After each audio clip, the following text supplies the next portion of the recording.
लड़की ने बस अपना हाथ मरे हुए गुरु के चेहरे के पास रखा। उसने नहीं सोचा था कि वह एक और चेहरा उतार लेगी। कुछ गड़बड़ महसूस होने पर वह डर के मारे एक के बाद एक इंसानी चेहरे हटाने लगी। नतीजा ये हुआ कि सारे चेहरे अलग अलग निकले। अगले ही पल लड़की को उसमें अपना खुद का चेहरा मिला। उसे बिल्कुल नहीं पता था कि यह उसके गुरु जियाकुन जैकिन का बुना हुआ जाल था। जल्द ही लड़की की आंखें धुंधली होने लगी। आखिर में उसे कुछ भी दिखना बंद हो गया। इसके बाद उसके गुरु जियाकुन ने उसे बेरहमी से सड़क पर भीख मांगने के लिए छोड़ दिया। असल में यह लड़की की मजबूत इच्छा शक्ति को तराशने की एक ट्रेनिंग थी। इस बीच लड़की आर्या से नफरत करने वाली उसकी सीनियर सीजी ने ताना मारते हुए उसे एक लाठी फेंक कर दी। खड़ी हो जाओ और लड़ो अंधी लड़की, मुझे कुछ दिखाई नहीं दे रहा, यह तुम्हारी समस्या है, मेरी नहीं। इस तरह वो लड़की लगातार लाठी चलाती रही, लेकिन उसके सारे वार खाली गए। सीनियर ने आर्या पर कोई रहम नहीं दिखाया और पागलों की तरह उस पर अपना गुस्सा उतारा। आर्या के मुंह से खून बहता देख सीनियर ने घमंड से कहा, मैं कल फिर आऊंगी। जब तक मैं तुम्हें धीरे धीरे तड़पा कर मार नहीं देती तब तक चैन से नहीं बैठूंगी। इस तरह आर्या को न केवल हर दिन अंधेरे का टॉर्चर सहना पड़ा, बल्कि अपनी सीनियर की लाठियां भी खानी पड़ी।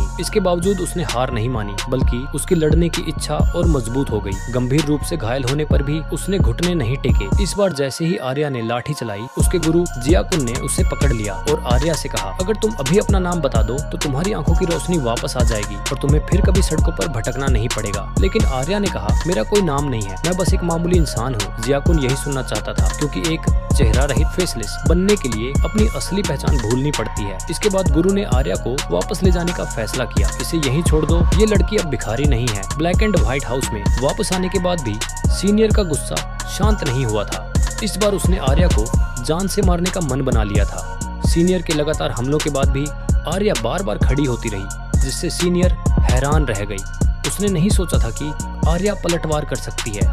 पीछे खड़े जियाकुन को यह देखकर तसल्ली हुई और सीनियर गुरु को देखकर न चाहते हुए भी वहां से चली गई। इस तरह बिना आंखों की रोशनी के भी आर्या आसपास की चीजों की हलचल को भांपने लगी थी।